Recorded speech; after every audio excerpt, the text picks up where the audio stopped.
Jeg vil lige fortælle dig lidt om en lidt særlig minicamino, jeg afholder fra 1. til 6. juni. Der er nemlig en ekstra vandredag med gastronomi i naturen. Det foregår sådan, at vi kører op i bjergene og følger en rute. På den her rute er der indlagt pitstop, og ved hver pitstop der får man udleveret en specialitet.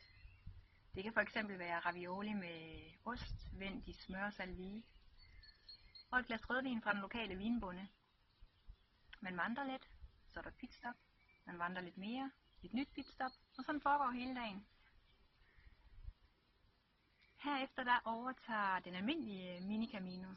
Det vil sige, at vi har 3 hele vandredage mere i smuk natur, højt til loftet, masser af solskin, på stier fra gamle dage.